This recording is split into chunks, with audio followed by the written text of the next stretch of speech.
पाकिस्तान में दो तरह के लोग हैं। पहले वो जो कि सारी जिंदगी मेहनत करते हैं, अपने ब्रांड को बिल्ड करने की कोशिश करते हैं, लेकिन आखिरकार फिर जॉब के धक्के खाने पड़ते हैं। और दूसरे वो जो कि सिर्फ 2 से 3 सालों के अंदर अपने ब्रांड को आसमान की बुलंदियों तक पहुंचा देते हैं। और इनमें फर्क टैलेंट का हरगिज नहीं है, इनमें फर्क इन्वेस्टमेंट का हरगिज नहीं है। अगर फर्क है तो वो आपकी पहचान का है कि आखिर आप कौन सी जगह पर खड़े हो, आखिर ये बंदा है कौन, आपकी सेल्फ ब्रांडिंग आखिर कैसी है। क्योंकि आजकल के दौर के अंदर मेहनत से ज्यादा स्मार्ट वर्क और ऑटोमेशन पर काम किया जा रहा है और इस मेहनत के दौर को काफी हद तक कम कर दिया जा रहा है।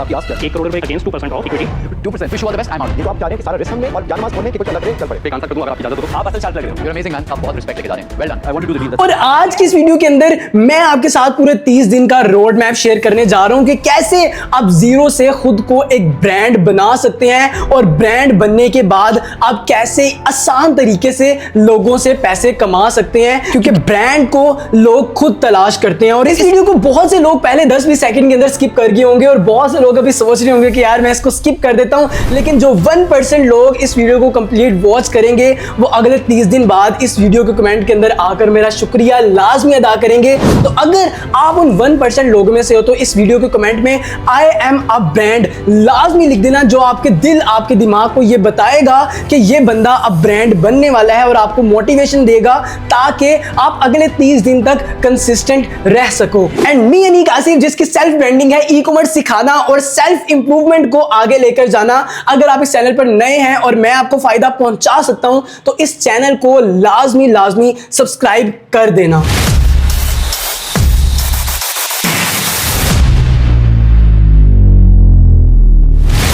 तो सेल्फ ब्रांडिंग के अंदर जो सबसे ज्यादा इंपॉर्टेंट चीज है वो है कि एक इंसान की सिर्फ एक ही आइडेंटिटी होनी चाहिए। ये नहीं है कि आप रोस्टिंग भी करो, आप गेमिंग भी करो, आप टेक की फील्ड में भी जाओ, आप ई कॉमर्स में भी जाओ। अगर आप किसी एक फील्ड में जाते हैं तो आपने उसी फील्ड को मास्टर करना है। जैसे चीजियस है तो वो सिर्फ अपने पिज्जा बनाने के अंदर मशहूर है। जैसे जीरो लाइफस्टाइल है तो वो अपनी सिर्फ वॉचेस और एयरबड्स के अंदर फेमस है। अगर KFC है तो KFC अपने बर्गर्स को लेकर बहुत ज्यादा फेमस है। इसी तरह अगर आप अपनी पर्सनल ब्रांडिंग करना चाह रहे हैं तो आपने एक ही फील्ड के अंदर रहते हुए खुद को टॉप लेवल तक लेकर जाना है। और इस इंटरेस्ट को, इस गोल को आपने बहुत ही ज्यादा सोच समझ कर डिसाइड करना है, क्योंकि यही गोल आगे चल के आपके नाम के साथ जुड़ने वाला है और यही गोल, यही नाम आपका आगे चलकर ब्रांड बनेगा। तो आपने इस गोल को, अपनी नीश को, अपने इंटरेस्ट को बहुत ही ज्यादा फोकस के साथ डिसाइड करना है। और अपने गोल्स को डिसाइड करने के लिए एक बहुत ही ज्यादा अमेजिंग जापानीज टेक्निक है जिसे हम कहते हैं Ikigai. So basically what is Ikigai? आपने सिंपली कॉपी पेन से लेनी है और यहां पर आपने 4 सर्कल्स जो है वो आपने बनाने हैं। एक यहां पर ऊपर, एक इसी के अंदर ऐसे नीचे, और एज इट इज यहां पर भी आपने एक यहां पर सर्कल और इसके अंदर एक और सर्कल। इस तरह आपने 4 सर्कल्स जो है वो बनाने हैं। That is Ikigai. अब यहां पर सबसे ऊपर वाले सर्कल के फ्रंट में आपने लिखना है वो चीज, वो गोल जो आप डिसाइड करने जा रहे हैं। क्या इस काम में आपको मजा आता है? क्या इस काम में आपका इंटरेस्ट है? आपको इस काम में लव है? आपको इस काम करने में अगर मजा आता है तो आपने वो काम जो है वो यहां पर लिख देना है। उसके बाद आपने राइट साइड में लिखना है कि क्या लोगों को इस काम की जरूरत है।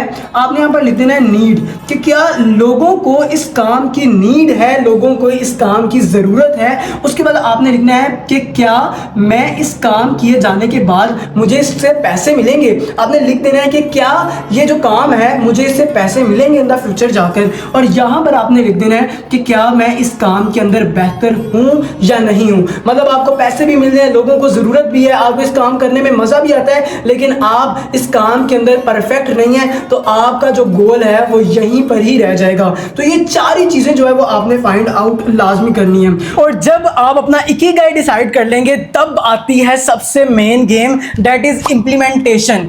भाई अपने गोल्स तो बहुत से लोगों को क्लियर हो जाती हैं, लेकिन वो उन गोल्स पर काम नहीं करते। आपने अगले 30 दिन का अपना पूरा ग्राफ बना लेना है कि मैंने 5 दिन तक लगातार अपने गोल्स के बारे में देखना है कि आखिर मैं किस फील्ड में जाना चाहता हूं, और उसके बाद आपने देखना है कि आपकी फील्ड में सबसे टॉप पर कौन सा आदमी है। जैसे मैं ई कॉमर्स करवा रहा हूं तो मुझे पता है कि मेरे कंपटीशन में कौन है, और मुझे यह भी पता है कि मुझे वहां तक पहुंचने के लिए क्या क्या करना होगा। इसलिए जब भी आप कोई अपना गोल डिसाइड करते हैं तो अपने कंपेटिटर्स को आपने लाजमी एनालाइज करना है। अगले 7 दिन के अंदर आपने अपना गोल, अपने कंपेटिटर और अपना एक ग्राफ बना लेना है जिसको आपने कंप्लीट लाजमी करना है। सेकंड एंड मोस्ट इंपॉर्टेंट चीज, अपने गोल्स को डिसाइड करने के बाद आपने उनको सोशल मीडिया पर भी लाजमी लेकर आना है। चाहे वो आप कोई फूड कैरेट खोल रहे हैं, चाहे वो कोई भी आप बिजनेस स्टार्ट करना चाह रहे हैं, कुछ भी, अगर आप कंटेंट क्रिएटर बनना चाह रहे हैं, व्हाटएवर, आपने हर चीज सोशल मीडिया पर लेकर आना शुरू कर देनी है। क्योंकि आप सबको इस चीज का बखूबी पता है कि आजकल सोशल मीडिया का दौर है और हर चीज सोशल मीडिया के थ्रू ही हैंडल होती है। तो आपने अगले 30 दिन तक जो आपका गोल है उसको सारे सोशल मीडिया पर डेली के डेली पोस्ट करना है। चाहे 1 वीडियो बनाएं, चाहे 2 वीडियो बनाएं, चाहे 3 वीडियो बनाएं, लगातार 30 दिन तक जब आप पोस्टिंग करेंगे तो सोशल मीडिया प्लेटफॉर्म्स को पता चलेगा कि यार ये पर्सन भी इस फील्ड के अंदर है, और आहिस्ता आहिस्ता आप चढ़ते चढ़ते उस टॉप लेवल के बंदे को टक्कर दे सकेंगे जो कि आपका सबसे बड़ा कंपेटिटर था। और जब आप वहां पर पहुंचेंगे तब आप अपनी कोई वेबसाइट लॉन्च कर सकते हैं, तब आप अपनी कोई प्रोडक्ट लॉन्च कर सकते हैं, और लोगों को आपके चेहरे से पता चल जाएगा कि ये बंदा किस फील्ड का है, मुझे इससे सामान लेना चाहिए या नहीं लेना चाहिए। और आपको फिर किसी एडवर्टाइजमेंट की जरूरत नहीं पड़ेगी, आपको किसी मार्केटिंग एजेंसी की जरूरत नहीं पड़ेगी, आपका चेहरा आपकी ब्रांडिंग करना शुरू हो जाएगा।